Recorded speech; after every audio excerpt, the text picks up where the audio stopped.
Right. Or only when we're speaking.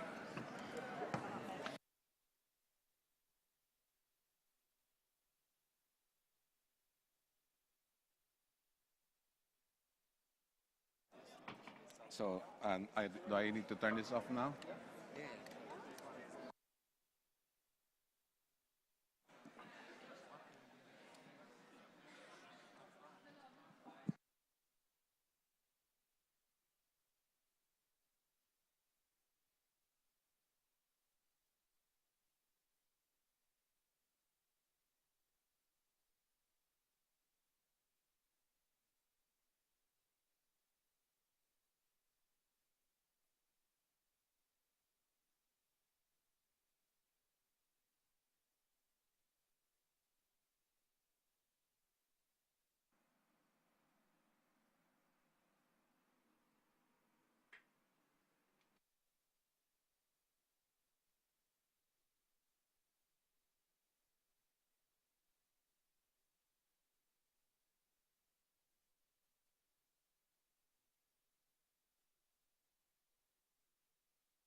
Ladies and gentlemen, please come in closer. If you see the name of a minister written down, feel free to sit at their space. This is your moment to sit at the word where it says minister. Make someone take a photograph of you and put it on Instagram. Come on in, come on in.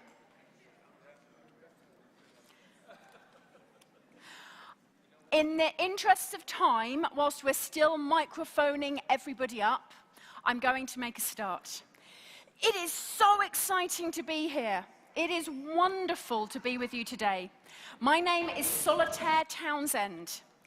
No, Solitaire is not a traditional British name. It's a very, very weird name in every language. So please call me Solly, which is only slightly less weird. I am the co-founder of an agency called Futerra. And Futerra is a sustainability agency. And we did things like the creative concept for the Wild for Life campaign that you've seen out there, where human beings and other animals are merged to show our connection to wildlife. We did the Good Life Goals in partnership with the One Planet Network, which you'll have seen on the pathways up to the main conference room. I sat on the UN task force on sustainable lifestyles. I did research on behavioral economics with Stanford, and blah, and blah, and blah.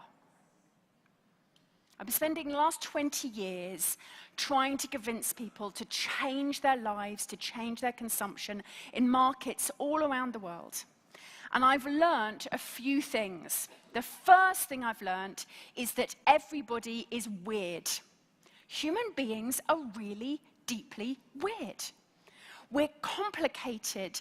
We don't respond to information. We tell somebody something about their own health, their own well-being, about the future of their children, and they still bloody ignore us. We communicate, we change incentives, we tax, we don't tax. And human beings don't respond the way in which a machine would respond, because we're complicated and we're weird. We're driven by endorphins, we're driven by cortisol, we're driven by our experience as children, we're driven by what each other do. And we're here today in this multi-stakeholder dialogue to speak a little bit about changing our lifestyles, changing our consumption in different places around the world. And this, as a multi-stakeholder dialogue, we do have some ministers and heads of delegation who are joining us, and I will call upon them to respond to what we hear up on the panel, but I will not only call upon them.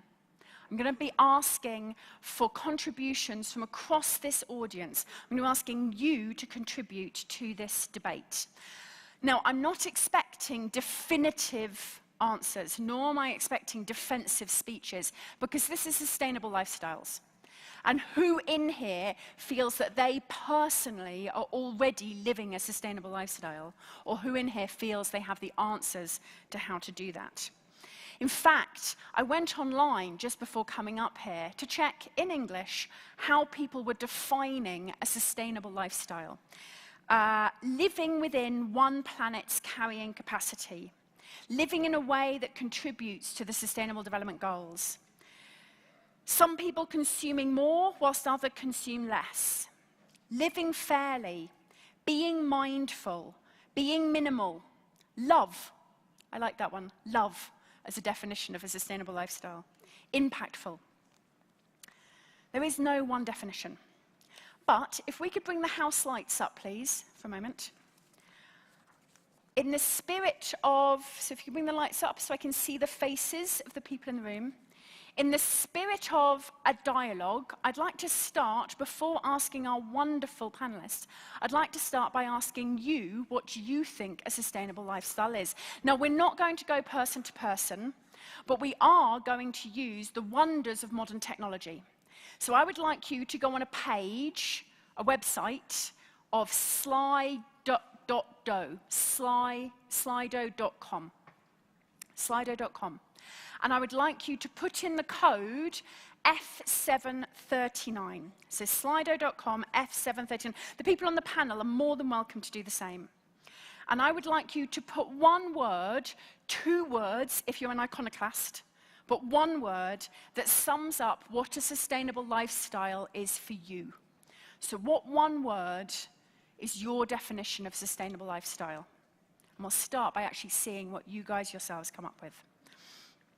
Then we are going to take a series of comments and stories and insights from the stakeholders on the panel, and then we'll be coming to you for a debate.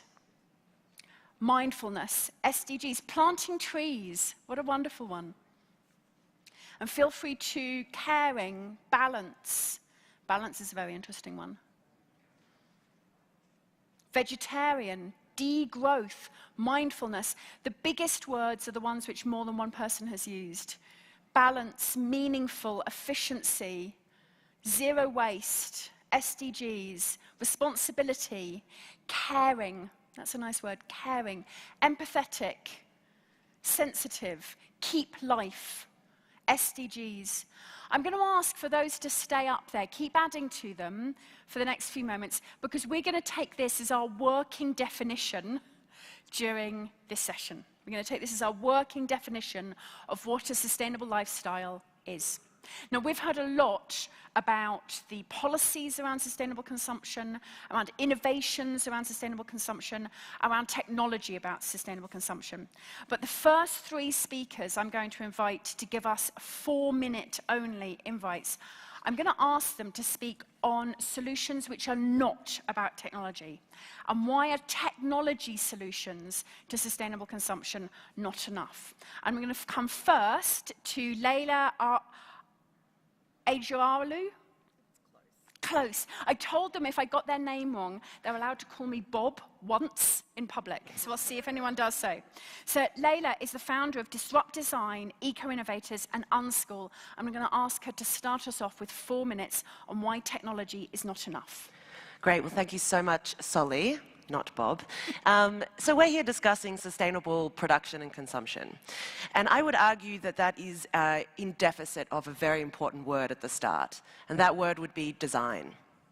You know, I did a quick check to look to see if any of the SDGs or their sub-actions included the word design, and there was not one single reference. And the thing is that we all live in a designed world. We are the products of a designed society, a system. Policy writers are designing the structures and mechanisms of our society. Design is essentially the silent scripture that influences every single minute of our lives, whether you're comfortable in that seat or whether or not you end up with tech neck from doing this all day, scrolling through your cellular device. Design is one of the most important things that we have as a mechanism for designing a future that works better than today. And so I would argue that we are in a deficit of a conversation around design. Another point that I would like to make is about the idea when we talk about sustainable design, production, and consumption, we talk a lot about changing behaviors. There's a lot of discussion around influencing people through different interventions. But I would argue, as a sociologist, that we never change anyone's behavior. What we do is we design the experiences that enable people to act or behave differently, but we are never actually forcing somebody to change their behavior. In fact, we should hope not, because that would not be the kind of society we want to live in. We want people to have options and choices and to make more informed and effective decisions about their life. They can design their own life, whether it be a zero-waste one or whether it be a minimalist life, perhaps. So what we do when we're looking at making change and helping to support the sustainability transitions that we need is we need to look at the way we design the conversations. It is so important that we use language in more effective ways, because right now when we use reductive, heavy, complex language, people get bored and overwhelmed. And so it's really important that we find ways of designing the conditions for people to start creating more sustainable pathways for themselves in their lives. And that leads me to a very important topic that I don't feel is discussed enough. And this is where I'm really going to show my nerd stripes. And that is GDP, gross domestic product. The mechanism that we have used to design our entire society is flawed, fundamentally flawed. In fact, so flawed, the man who created it, Simon Kuznec, in 1950, explained that it is not a tool to measure the success or wealth of nations. It is a fundamentally flawed system where we only measure the activities within an economy and we externalize all the social and environmental impacts that, as we all know, are the things we are here to discuss. The destruction of our natural environment, the thing that sustains all of our lives, the fact that we breathe air, eat food, and are able to enjoy the pleasures of life is because of the free services that nature provides us. Yet we have designed an economic system that entirely externalizes every single service that is critical to surviving on this planet. It is phenomenally bad design. So we need to redesign GDP. I'm of the opinion that we can integrate the Sustainable Development Agenda into the gross domestic product agenda by using metrics and tools already available, such as Lifecycle Assessment, which we are discussing here at this meeting. And Lifecycle Assessment, very quickly, if you're not familiar with it, is a robust scientific assessment of the holistic environmental impacts of a product, service, or system. It helps us get a measurement of what happens in the economy to see that if we make an action, like designing this product, manufacturing it, across its life, what kind of impacts does that have on the natural services and systems that we need to survive. So bringing in a life cycle approach into the decision-making at highest levels and also considering considering how we can apply a GDP-based system that doesn't continue to externalize all of the environmental and social impacts that we are here to discuss. Which leads me to my last point, and that is systems change. We need to change the systems that created the unsustainability. We will never achieve the SDGs, nor a future that is prosperous and better than today, if we continue with a destructive, extractionary, inequitable, linear economy. And that is really what we need to do. We need to redesign the system that holds up the unsustainability, and we need to do that by understanding what got us into this mess to begin with. So thank you. Beautiful. Thank you so very much. Layla was 20 seconds. I had my own timer. So I got really fast there at one point. I have a bird song app, which will go off if people talk for too long. So thank you so much for being within time. So Layla, we're going to move from the power of design and lifestyles as a design challenge on to Hwala. Hwala. She's been teaching me this for 2 days. You've got 2 Bobs now. Yeah, exactly, 2 Bobs waiting to come out. I'd be disappointed if you didn't do it. Who is co-chair of the Major Groups Facilitating Committee here at UNEA. And I know that you've already done so much, so thank you so much for joining us on this panel. You're going to speak a little about some of your work in Bahrain. Please, your 4 minutes starts now. Good afternoon, everybody. I'm Khawla. I'm an islander. I come from a little island in the middle of the Arabian Gulf. And I'm going to tell you a story. In that island, in the year 2000, I read The New Millennium, Time to Act. And as much as I struggled to understand why was it called millennium when it's only 1,000 years ago, I was haunted by the idea that I have to act, and I have to act right now. But I didn't know what to do. So I called a friend, and in a meeting with my colleagues from the IT college where I was studying, we decided that we want to save Mother Earth. But coming from our discipline, we did not make a program. Rather, we went and made a website on the internet, purely in Arabic, and it's about environmental awareness. The condition was, everything in that website has to be very simple, very clear, and implementable. I chose plastic bag and car emission. That was in the year 2000, and for the simple reason that every one of us can contribute in the solution. So the website started with explaining why car emission plastic bags are bad for the environment, and ending with simple steps that everyone can do.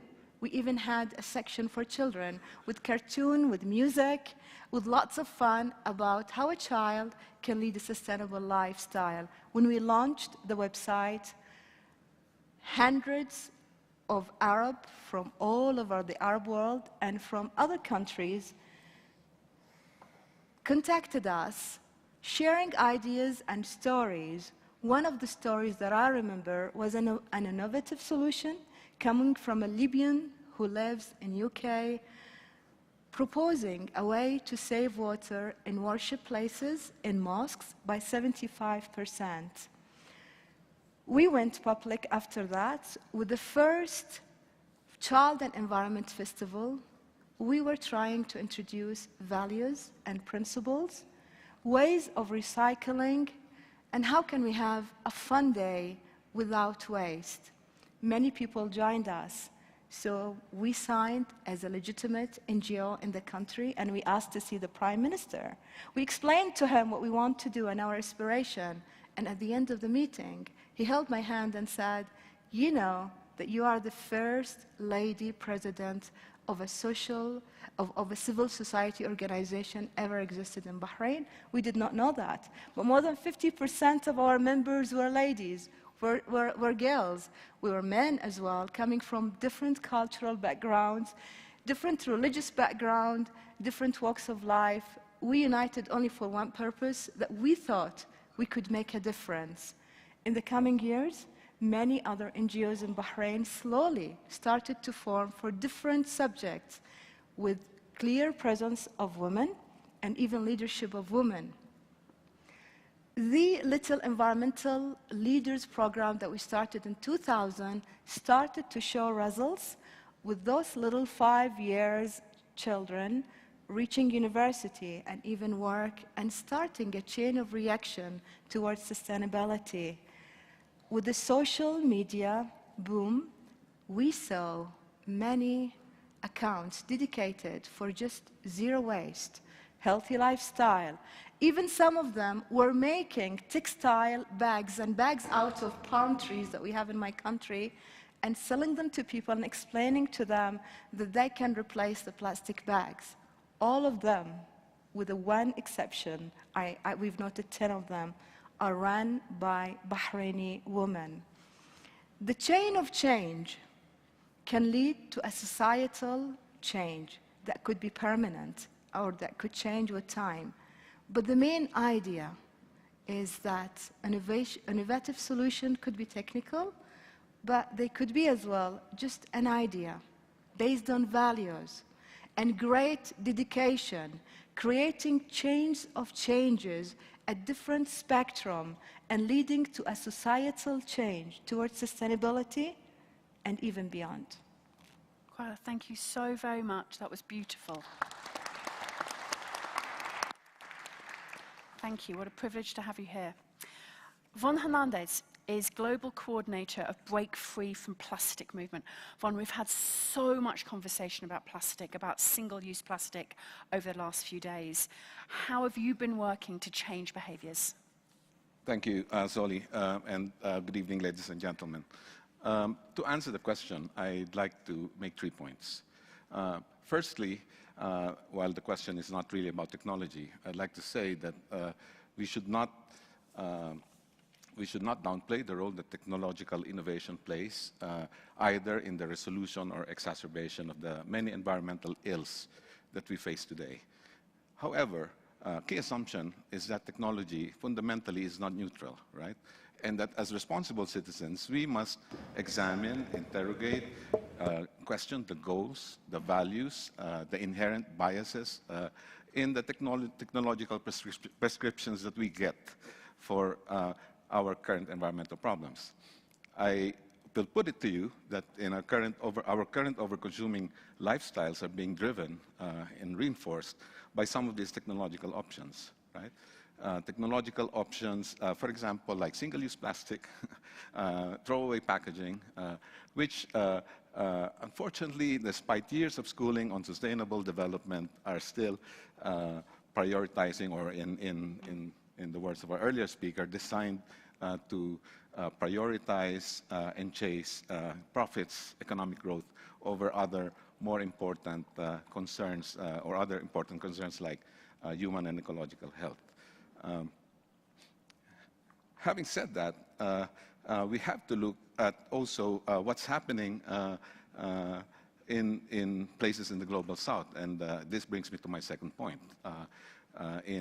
In the Philippines, in Asia, and also in Europe, we have our partners in Break Free from Plastic who are leading the way in demonstrating the superiority of people-based solutions and models to respond, let's say, to the plastic pollution crisis or to the waste management crisis. And implementing zero-waste programs that focus on organizing communities, training them, and coming up with systems to responsibly manage discards generated in a community without relying on capital-intensive and polluting techno-fixes like waste-to-energy incinerators. You know, you're simply transferring the problem to another media. So these are the solutions that we want to promote. And our experience in Asia and in Europe, where these programs are happening, prove that they are far more superior to the conventional and waste management systems that we have. However, the best efforts of communities are stymied by the overproduction and proliferation of single-use and throwaway plastics. You know, this often comprises the residual, unmanageable portion of the waste, you know, despite the best efforts of communities. Which brings me to my third point: who is responsible, right? And for years, plastics industry or corporations who are involved in the deployment of throwaway plastic packaging, even fossil fuel companies, they have conditioned the public into believing that the plastic pollution issue is a littering issue. It's an issue about individual irresponsibility, consumer neglect, a lack of discipline, or in some cases even a failure of waste management in the developing countries, for example, in the Global South. But if you look at, the tsunami of disposable plastic out there, I think the logos and the images of the brands, very visible in the plastic waste, would show you where the responsibility lies. Now, I believe that in order to address problems of overconsumption and to move towards sustainable consumption, that it is important that consumers, citizens are able to transform, cultural norms, co-create a new normal where, for example, throwaway packaging, disposable plastic would no longer be acceptable. But this would not succeed on its own. It needs to be matched by leadership from corporations. We need corporations to take responsibility, reduce their plastic and pollution footprint. We need them to have the courage to invest in alternative delivery systems, and at the same time, most importantly, deploy technology where it matters most, at the design stage. Design waste out of your products and enable our transition to a circular economy. Finally, we also need the support of governments. Citizens, consumers can make choices to spur the development of, shall we say, a market for more environmentally sound and benign products. But this would not happen without the leadership of governments as well. We need you, our leaders, to basically help us transform the institutions like GDP. Institutions, regulatory frameworks that have allowed this problem to fester and reach crisis proportions. Thank you. Perfect. Von, thank you for that, although I'm quite disappointed because you were 3 seconds off the bird song, which would have been quite exciting. So before we come to the fantastic speakers on my left that you don't even know about yet, I want to make sure that this is a dialogue and that we actually have the opportunity to hear from the floor. So if my speakers will forgive me, I'm going to stand up so I can see what's coming up on the screen behind me. On the Slido that we looked at, slido.com, you can actually go on and ask questions on that Slido, and you can vote up and down each other's questions. So we can actually see what is the collective wisdom, the desire of the crowd for what questions to ask. And I will come to those questions in a moment. However, and I promise to ask the ones that get voted up the most. And I once had to ask a British minister about Brexit after making that promise. Did not go down well. But I promised to ask those questions. But first, there were a few people who actually asked in advance to ask a question or make a statement during the session. So can I see a hand from anybody who asked in advance to put forward a thought? I'm going to come to our youth delegate first. Would you mind just introducing yourselves? And I am going to put you on a timer for 2 minutes to birdsong. Sure. Hello, everyone. My name is Gehkesha, and I'm responding on behalf of Green Hope Foundation, which I'm the founder president of. And it is a social innovation enterprise working to empower the world's most marginalized refugee children, orphans, children of prisoners, those who are afflicted with HIV/AIDS. And just so you know, they are a part of 250 million children who don't go to school and don't have access to education. But in response to firstly, what Layla said about empowering people to design their own lives, and that empowerment, instead of depending on others, actually helps them to empower themselves and create a sustainable future.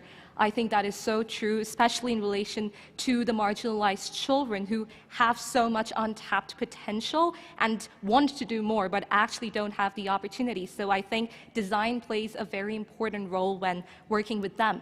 And as Kaula said as well, that it creates a chain reaction that when one child starts doing something for the planet, for the community, it actually helps other children to follow their lead, and together it's a movement that is built, and it is a bottom-up process that can actually influence the entire world to change their actions and move towards a sustainable lifestyle.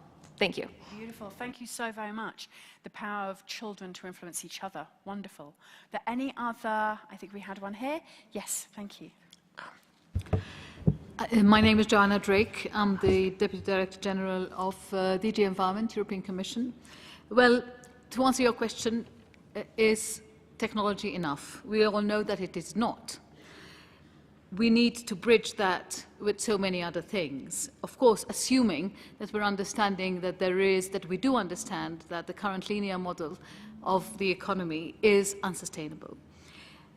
We also need to add to that a vision of how we're going to take it forward. We believe in the European Union on circularity. We have a circular economy action plan which has just already run 3.5 years, and we've put all the measures in place. We want now to move, of course, to what comes next.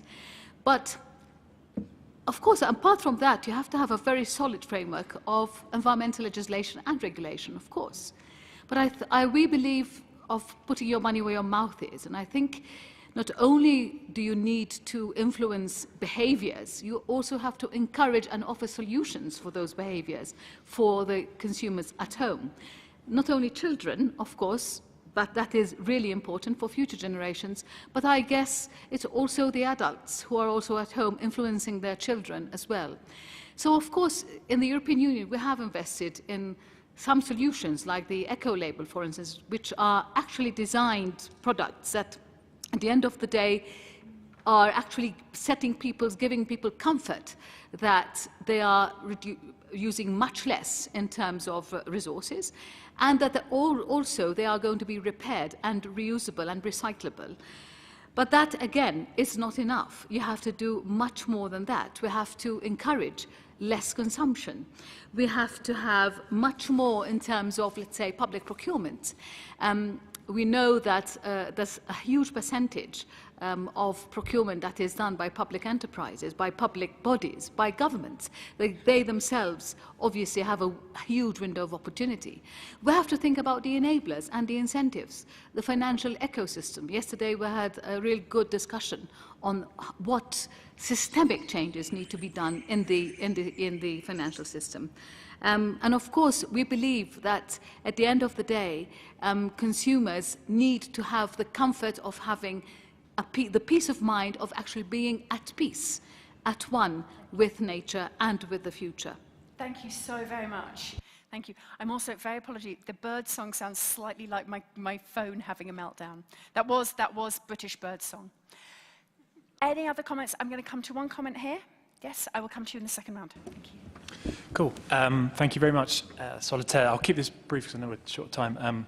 So yeah, my name is Jack McQuibben. I work for Cruelty Free International. We're an animal protection agency. And I just want to quickly highlight, I think, something that's really important now is the power that we all have as individuals and consumers, especially given these politically turbulent times, you would say. Because the challenges we face today are all complex and multifaceted, but SDG 12 is one of the goals that we can all take actions right now, like in this instant, to help achieve the ultimate aim. For example, you could buy your next coffee with a Keep cup, you could buy products that only use sustainable palm oil, you could turn around and make sure the switches are turned off behind you if you're done charging. You know, within the big picture, these all seem quite small, menial tasks, but if we start adding these up, if everyone in this room adds up one of these tasks, then together, collectively, we immediately have an impact on the consumption of this assembly. Now, if we take these home, tell them to our friends and communities, that then has a big impact in our home countries. And then if we share these on social media, you know, this begins to have an impact in the world, and then, you know, the ball is rolling, and then all of a sudden, what seems like a silly decision to turn off a switch is actually having a huge impact in reducing our global consumption. And collectively, 7 billion of these is a huge impact. And I think this is something that, yes, we can really get annoyed and frustrated at the fact that our governments have negotiated resolutions that have, you know, watered down words that shouldn't have been. But we can all, you know, take heart in the fact that we can make change today. And that's something I really want to just drive home. I think that every consumer, every company, and every country can really play its part. So, thank you. Thank you so very much. I'm going to come in the second round, if you don't mind. I will come back to you, I promise. I just want to bring up any of the questions that were asked and which are being voted up. If we could bring those up. So what are panelists doing to change their own lifestyles? I am going to ask them that, but I'm not going to ask them that this round. And to how do you think that Layla, there's a question for you about systemic change, but then there's a question for everyone is how do you think UNEA could be better designed to lead to more effective decisions and bolder decision making? So I'm going to ask the first three speakers to respond to that agenda that was just set for us. So we've got the power of children to become generators of change. We've got the absolute necessity for bold policy change, that consumers are not asked to do this all for themselves. But we do have the power of consumers to actually take action. Layla, perhaps you could speak to systemic change. And if anyone's got any comments about UNEA right now, that would be great to hear. Awesome. Well, thank you all for your contributions. I'll actually go backwards for our friend here. You just perfectly described a project that I've been working on with the UN called The Anatomy of Action, which is your hand. And there are 5 everyday lifestyle choices, from the food we buy to the stuff we consume, the way we move around, how we spend our money, and the fun and joy that we bring to our lives. These are areas that every single one of us have unintentionally negative impacts on the environment until we have the information, the tools, the resources, and the pathways provided by our leaders in our communities to help really make sure that we can make those shifts so we normalize sustainability. But to be fair as well, it's a chicken and an egg situation. So I actually worked on a little bit of the Keep Cup many years ago. Great Australian innovation, just got to put that out there. It's really fantastic to see how these kind of really well-designed interventions can be contagious. And I can tell you now, the reason the Keep Cup that he just had is so successful is because it was designed based on individualization. So he has a very elaborate color set, and anyone can actually do that. There's many moving parts, and that psychology of ownership and engagement, and it's actually called, I think it's called the IKEA bias. When you interact in the making of your own products, you have a bias to want to keep it longer and use it more. So that product has done a really good job of normalizing in many communities around the world, using a reusable and sustainable product multiple times to buy back the embodied environmental impact of its production, if you come from a life cycle perspective. So thank you so much for bringing that, and I hope that we can continue to raise the conversation about the actions that we can take. And to the point of the young lady who's passed, who's gone now, I think that the idea of engaging young people is amazing, but I also think all the adults need to start pulling their weight, because most of the adults own the economy. They own the real estate, they own the companies, they make the decisions. And it's really great to see how many young people are standing up for their rights. They're activating their agency to communicate what their desire for the future is. But as long as the adults with the power and the agency to make the decisions stay silent and don't take the responsibility, we won't make the changes that need to happen. So I think it's so fundamental that we all stand up for the future of our planet, and we strip it out of its conversation that it has to be green, or it can't be a fundamental necessity, a biophysical reality of being alive on this magical planet we all share. Yes, and that's systems change, basically. So starting with everybody have a duty and everybody have to act now. I come to the children and youth comment. We started REAM program for little environmental leaders in the year 2000. And one of the stories that I want to share with you is a child of 5 years old came to one of our meetings. We have weekly meetings with children to discuss what they have done in the entire week. The way to create leaders is by understanding their life and discussing how we can make it better. It's never about formal education. So one of the children showed me a painting, and there was a car, and a little one in the car, and a big one in the car, and the big one has something in the hand. And I said, what was that? She said that when we went to the desert, my mother bought us ice cream, and she threw the ice cream outside. And I tried to stop her, but she wouldn't listen. So I told her, I'm going to tell Khawla. And just to make it clear, I made this painting. The mother was so much ashamed, and she said, children should not talk back to us. And I said, no, it's time for you to listen to children. And we put that painting in the middle of our headquarters for everyone to see and learn. Yes, everyone has to act, but sometimes it starts with children. We got children of ministers, of people in certain positions who have forced them to take a decision when we were not able to. We campaigned, we wrote letters, we did everything, but what made the change really were their children at home who have made that great pressure for change. The other story I want to share, we started a big campaign that lasted 2 years trying to protect coral reefs. It started with fishers wanting to protect it because they know that the livelihood is dependent on that coral reef. We joined fishers, which was a bit weird for many people, but we joined fishers in that campaign because we believe that coral reef has to be protected, and we believe that the livelihood of those people, those indigenous people, have to be protected as well. They are the guardians of the sea. And from third point of view, if we talk about sustainable consumption, we fish from our sea and we eat the fish instead of one day when we have to import the food, when we have to have fish farming and all the complications with that. So we stood so firm in that position, and it took us a year to find an article in the newspaper saying, and the coral reef was named Fish Tel Adam, and the name of the article said, Fish Tel Adam is a coral reef, not an island. That was a very simple thing that people did not understand. It took them a year to understand. And I would say again, the reason for understanding it was not only the lectures, the seminars, the articles we wrote, but because we went to children and children started to paint and started to campaign, and that was their slogan. Their slogan was, Fish Tel Adam is coral reef, it's not an island, to build houses on top of it.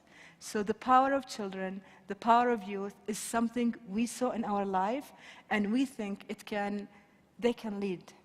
Beautiful. If adults cannot make any change now, at least they can follow the children, and the change will happen. Thank you so very much. Von, I'm going to ask you to speak for about 1 minute. If you Sure. Okay. Well, I think it's good that we are exercising the power of our choices as individuals, as consumers, although there is a danger there of complacency, right? Of thinking that by doing your small little bit, that, you know, in the end, all will be well, right? Take the case of recycling, you know. People have been taught for years that if you separate your waste properly and you put it in the proper receptacle, it will be recycled, right? But the truth is farther from that. You know, what we have seen is that in the case of plastics, less than 10% has actually been recycled since the time when plastics was, you know, was manufactured in the boom days.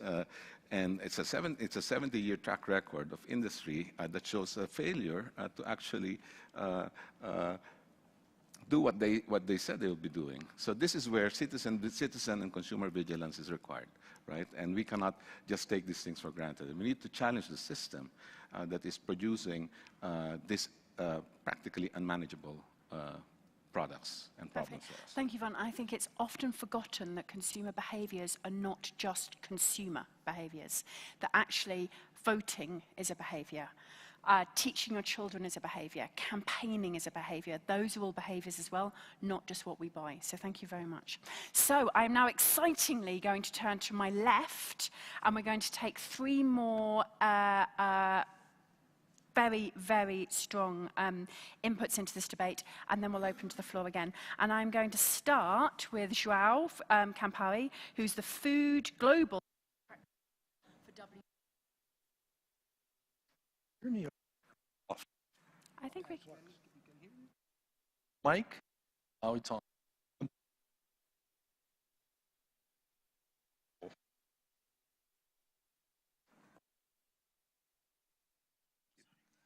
No worries. That is a very traditional, so, you know. Can I start with a trivia? I would like to know how many of the people in this room, including the panel, know the following, or are aware of the following: that the food system is the biggest threat to nature, that it's responsible for 70% of the biodiversity loss, that it causes at least 24% of all emissions, 75% of tropical deforestation, uses 34% of all land, and uses 79% of all water. How many of you are aware of that? Raise your hand, please. Good, good. This is great. And the thing that kept me awake at night was, if we are mostly aware of this, why don't we effect the transformation of this food system that is causing all this damage? So I went out and commissioned a study. And I'm launching the study in this conference at UNEA. And we asked the respondent the same question, are you aware? And guess how many people responded that they are aware of this? 9%. So 91% of the global population are not aware of the impact of the food system on nature. So if you are not aware of the damage that the food system is causing, how can you change your lifestyle? How can you make the changes at home, in your own, the food that you choose to eat? How can you do that? And then I said, well, how about the youth? Do they know what's happening? So the striking factor was that the youth, 40% of 18 to 24-year-olds, they do not think that, they think that the threat is less than significant. And 11% think that there is no threat at all. So, and we are depositing a lot of hope in the young population. So the contract that we have with the planet today is not working, right? There is no awareness, therefore there is little action to change the system. While that is happening, 30% of all the food that we produce is wasted or lost, right? So, and if it were a country, actually, it would be the third country in terms of greenhouse gas emissions. So why are we not doing it enough? Why aren't we speeding up these changes? So WWF, for example, is working with the hospitality sector to reoperate their kitchens in hotels and so on. So hotel managers, for example, they were not aware of how much food it was lost or wasted in their kitchens. So by measuring, going through the bins and measuring all the food that is wasted, they began to reoperate and redesign the business models for their kitchen. And the gain that they get for each dollar they invest, there is a $7 benefit at least. So what I'm very curious here, what can we do to change our own lifestyles so that we waste less food, we improve our diets, we effect the changes that we need to effect in the food system so that it can become more sustainable. Perfect. I'll stop there. Thank you. Thank you so very much. Thank you, João. And that was a shocking, shocking statistic. We always assume that the young are informed, and so thank you so much for sharing the fact that we can't rely on that. I'm going to come now to IKEA, to Lena Pripkovac, who's the head of sustainability at the Inter-IKEA group, which I know is different to the IKEA shops that we go to. Yes. So thank you very much, and good evening, everybody. Very happy to be here. We are a life-at-home company. So looking into how people actually live and how they do it in their everyday life. And I think that's what we would like to share today. In the way of thinking about technology, technology has an enormous potential, of course, but it's not biased. I think it's a very good point. And also, it's not something that will solve everything. We visit a lot of people to see how they live and see their environment. How is their everyday life? How do you wash your teeth? How do you wash your hands, brush your teeth? How do you go up? What do you eat? To understand what is a sustainable lifestyle. And what we see, of course, is that most people, even though we are very passionate here in the room, they do not wake up every morning to think, how can I have less impact of the environment? And how can I be more inclusive? They wake up to take care of their family. They want to make sure they provide for their children. They go to work. They go to school if they're very lucky. And they have a playtime and they rest. And in order to have that as a sustainable lifestyle, there's not that many decisions during the day that you can actually have a conscious decision. So what I think is extremely important when we take the next step in the sustainable consumption part is that we also look at accessibility of solutions that are just there. You don't have to have a conscious decision to have that solution. There is also the inclusiveness. How do we include everybody without actually just looking at the very few with very rich wallets? The other one is the inspiration. If you don't inspire a lifestyle that is sustainable, it's very difficult to make the change. So in technology, it's an enabler, but so is accessibility, inclusiveness, and inspiration. And I think we spend too little time to look at that as a change agent. So in the life at home, when we look at it now, we see the global environmental impact. We see the global challenges that we have ahead, and we need to act. But more than ever, if you're going to do accessibility and affordability or reaching many people or inspiration, you need to be very locally relevant. So with the movement and the ideas we need to transform now globally, we really need to look at including the local way of life. And I think that what we see is that sustainability, of course, information is one part, but if you have a conscious culture or the way in your everyday life that you're afraid of recycled materials, for example, because you know that had been contaminated in the past, it's not just to provide products with recycled materials in it, it's to change a whole mindset about if recycled materials are dangerous.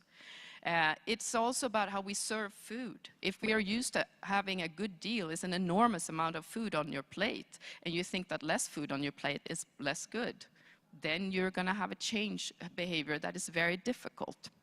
So what I think is important is that we now marry these fantastic technology changes that could be enabler, but they need to be locally relevant, and they also need to be mixed much more on other inspiration and innovation. I think that what we can do as a company is, of course, come with solutions like water-saving taps that save 90% of the water. But we also need to look into how we can provide for a sustainable lifestyle with the behavior change. And that will come also with design, but it will also come very much more that it's co-creating with many people. So technology is not bad, but it's not good either. It depends on how you connect it together with behavior. Thank you. Beautiful. Thank you so much. Thank you. And now, to bring it home, to pull it all together, the big final point, which is going to actually answer this massive question about sustainable consumption, I give you Destiny Batu, who is an absolutely fantastic speaker and thinker on this, from the African Transformative Leapfrogging Advisory Service, but basically just a great thought leader. Destu. Thank you very much. So I'm going to bring you back to Africa. So you have been everywhere. So let us come back to Africa. But I will be building upon some of the points that were already said. To start with what Leila said about the GDP. We all know that the problem that GDP is causing, but let us relate it to sustainable consumption. What does it mean to Africa? People assume that sustainable consumption is only an issue related to those who have a high GDP, developed countries. So it doesn't work for Africa. This is very much related to the very conception of GDP and its relation to economic growth and its focus on quantity rather than quality. So when we talk about sustainable consumption, it is about the quality dimension that it brings to society. And for us in Africa, we focus on well-being. And I think it applies for every part of the world. Everybody is trying to improve well-being. And when you talk about well-being, you have the human well-being and the ecosystem well-being component within it, because you cannot have one without the other. Particularly the human well-being can't happen without the ecosystem well-being. So we focus on well-being economy in order to promote a sustainable consumption that responds to basic needs of people and fulfill the aspiration of future generation and current generation. So in that context, we have created a promotional thing. We have created a network called We Africa, Wellbeing Economy for Africa, and you are all welcome to join this network. It is open for everybody, but particularly Africans. Let me go to the second point, again made by Leila. Bad design. We talk about the problem of economies so much, but we forget one key element. The way we design and develop the infrastructure we have today is the major cause for the inertia we see on making the transition. People respond to the signals they get, and that signal comes from the socio-economic infrastructure you have in place. So unless we change that infrastructural basis, we will not be able to move forward. This is particularly important for Africa because we are in the early stage of development. We can develop a different form of economic infrastructure that can assist countries to move forward towards a more sustainable production and consumption pattern. The third point, Leila made it, I think the other colleagues have also spoke, particularly Lena. We focus on technological innovation so much. Most of the inertia factor we see is coming from the limitation we have on the social innovation side. And the transition that we could see in the coming decades could only happen on our innovation in the socio-technical regions. The technologies are already here. I'm a technologist by profession. We know that they are here, but we lack that socio-technical innovation to take it to the ground and make a meaningful contribution for that. And in order to do that, we have to break the disciplinary silos we have around disciplines and knowledge systems, the boundaries we have around the knowledge systems. That is very critical. Let me conclude by one motto from Africa, which is called Ubuntu. It basically says, I am because of who you are. It's about co-creation, collaboration, and more innovativeness at the local level. Thank you very much. Beautiful. Thank you so very much. You can keep hold of that. Thank you. So I would really love to bring the house lights up. I feel very uncomfortable having a dialogue where there's only light here, because it's only certain hands that I can see. So if we could bring that up, that would be fantastic. Can we also bring the questions up from Slido? And I am now going to come directly here. I'm going to keep my promise. Please do introduce yourself. Okay. Alice Hughes. I work for the Chinese Academy of Sciences, and I'm here on behalf of the China Biodiversity Conservation Green Development Foundation. So we heard a lot about individual choice, but we're here in the UN, and if any of you had lunch today, which most people did, you'd see that most of the choices there were meat. I think as organizations, we need to make it easier to make sustainable choices, and so often these meetings are completely hypocritical. Where are the sustainability policies for organizations like these? Where are the sourcing policies? We've got to start facilitating that, and we have to normalize those healthy and more sustainable decisions. So I think that's a big thing. There's also a huge cognitive disconnect, as we mentioned earlier, between our individual choices and what is the best thing to do. We're here in a room of conservationists, but how many of us are conscientious about those sustainability decisions, about being vegetarian, about the sourcing of what we do? And how can we as individuals expect the public to make sustainable choices when we're not, and we know the consequences? So my first question is, how do we actually start bringing that disconnect and making it smaller? Because if we're doing it badly, the rest of society is likely to be doing it a whole lot worse. The second part of my question goes to how do we actually use things like nudge psychology to make those acceptable, sustainable decisions easier? How do we, for example, increase taxation and sanctions on unsustainable choices to facilitate access to organic food, etc.? The last part of my question is the most complex. We're a small portion of the world, and most of the people I'm looking at here are either African or they're Caucasian.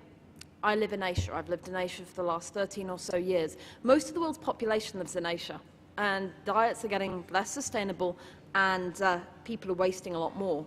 I went to a dinner with my Chinese colleagues the other day, and the table was loaded in food. Probably 95% of that will be wasted. So how do we promote these conscientious, sustainable decisions when much of the world is getting less rather than more sustainable? Thank you. Three-part question. Excellent. Thank you. I saw a question over here. Yes, please. Thank you very much. My name is Teresa Aoko. I'm a student of environmental policy at the University of Nairobi.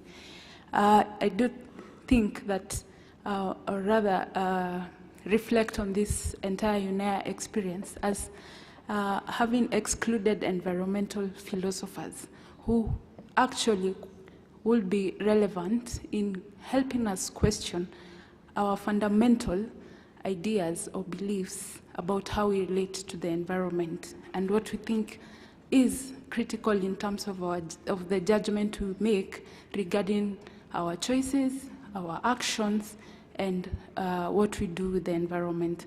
The environment in itself is pure, in its pure and detached form is very peaceful, but it's our actions that interfere with the environment. So where are environmental philosophers in this entire dialogue to question what we mean by sustainability in our choices, by solutions of sustainability? Where are they? And therefore, to begin these social innovations, to begin these long-term solutions, then we need to include environmental philosophers to help us understand our moral obligation towards understanding or protecting the environment. Thank you. Well, thank you so very much. I'm going to go to see what our most upvoted questions are. So if you could bring the upvoted questions up. How can policymakers use design thinking in their decision making? That's been upvoted, and nothing else has been upvoted, so we'll stop at that one. And I'm so sorry, guys, I am fitting a 90-minute session into less than 60 minutes. So I'm going to come to my panel now because I know we're actually about to lose people. So, can I ask you, we have got questions about infrastructure, we've got questions about nudge, and we've got questions about Asia. We have questions about environmental philosophy, and we have questions about basically design thinking overall. So I'm going to come to João first. Can you have the microphone? And less than a minute, I'm so sorry. This is fine, and I'd like to take the first question here from Bert. I'm not sure it's Alison or Bert. It's actually Alice, It's Alice. Is that Bert? Bert Alice. great. What is the last name? What is We don't judge. Anyway, so I'm taking that question first. It's a three-part question, but which broached like socio-economic, political complexities. I really wish that we had answers. We don't. We don't have answers. I mean, you broached, things like from individual consumer choice to policy, and these are all valid questions. What we are doing at WWF, I can say that, is that we think that there is too much commitments and too little action. And we are proposing to work with everyone on a new deal for nature and people in which action needs to happen. We still need to figure out what, because the responses are not simple, but we need to keep raising awareness. As you saw from the survey, 91% of the people don't get it. What are we doing wrong? What can we do better? So we don't have a response, but we share the complexity, if that works for you for now. Thank you. Lina. Yes, thank you. I think there's lots of questions here, but to be short then, I would say the first one in relation to an organization like this, conferences like this, of course we always have to start at home. So if we are starting to talk about these changes in the world that we want to see, we should of course look at ourselves at the same time. So yes, there's many things we can do here together to also change the systems that we are all contributing to. Then I also would like to say with the environmental philosopher, I think it's a very important point because there's a lot of commandments to this. I trust that I should do this, I should do this. It's sort of a moral aspect to it. And of course, if you talk about everyday life and you talk about people's life, a common sense is very different depending where you are in the world. So a very important factor to put into this. Thank you. Thank you. Okay, let me just complement what Lena said on the issue of environmental philosophers. Not only environmental philosophers. We need the sociologists, we need the anthropologists, we need every social discipline to come and work together with engineering, economists, and so on. That's where the socio-technical regime innovation is happening. And that's what we need to do. So we need to have that silo broken down in a meaningful way. To come to the design question raised up there, I think Leila raised the point, which is there are so many tools that are out there on life cycle design. life cycle analysis, life cycle management, and so on. The problem is they are still limited to the engineering professionals and practitioners that are working on different design level. How can we get it to the planners, policymakers? It needs to be rewritten with a different language. That's where the challenge is. The knowledge is out there, and that is something which we are trying to do also with our group. Thank you very much. Thank you very much. Hold on to that. We have to close the formal part. But what I'm going to offer is we'll close the formal part with a question to all of you about what you are doing to change your lifestyle. So you can go onto Slido and tell me what you're doing to change your lifestyle. I'm going to ask all of you to tell me what you're doing to change your lifestyle. And then I offer to stay sitting here after the formal part as well, actually to stand here, and we can create a debate circle for anyone who wants to come up and continue this conversation and can stay, because we're not going to get chucked out of this room. So if anyone would like to continue this conversation after the formal part has closed, I am more than welcome to do so, but not in a sitting at desks, putting hands up, in an actual circle of human beings.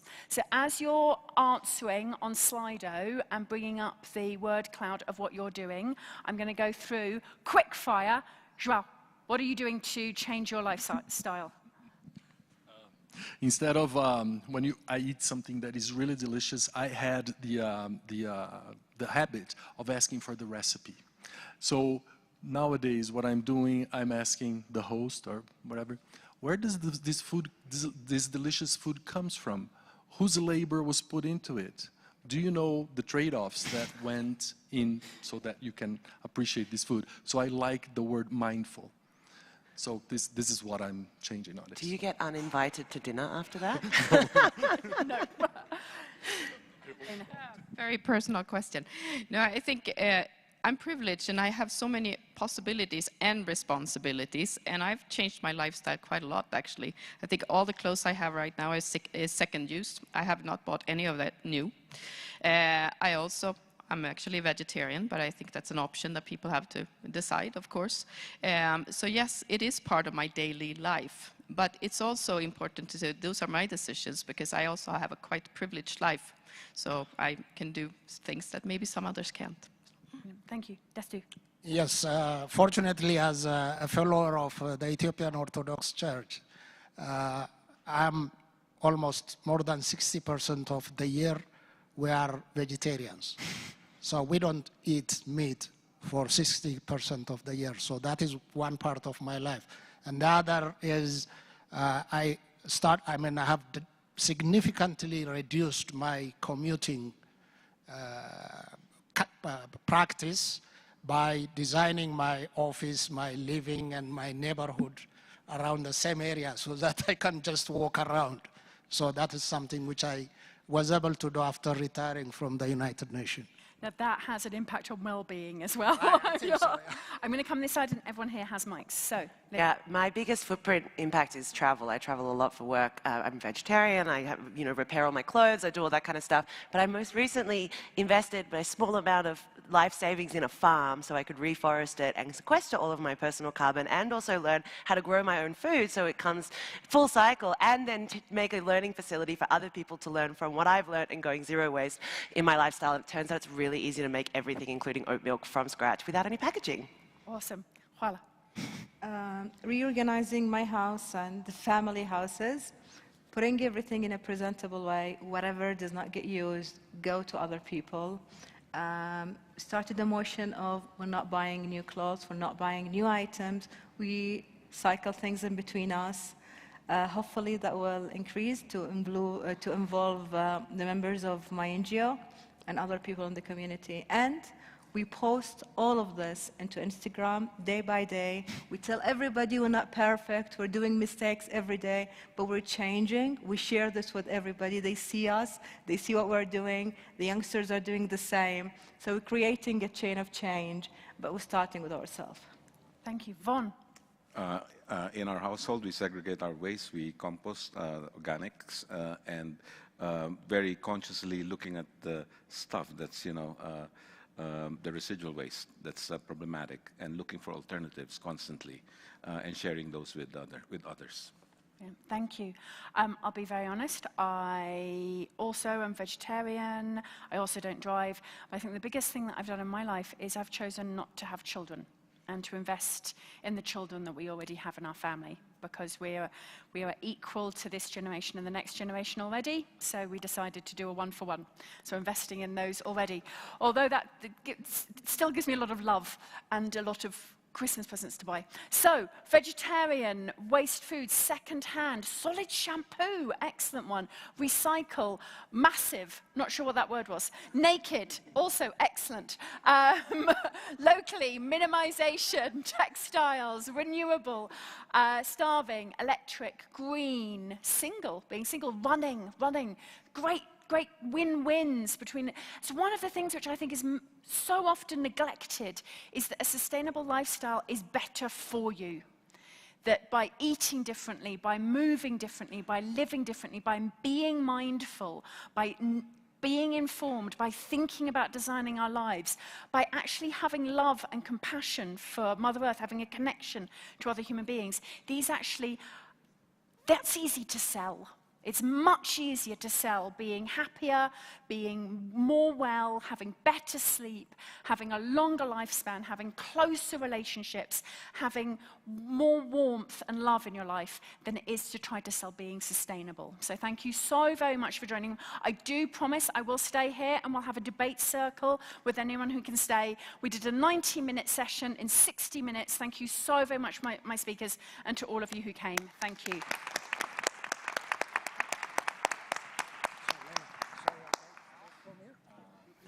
Thank you. If you're able to stay, Lena, I know you need to run, but thank you so very much. That was wonderful, super short.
lights,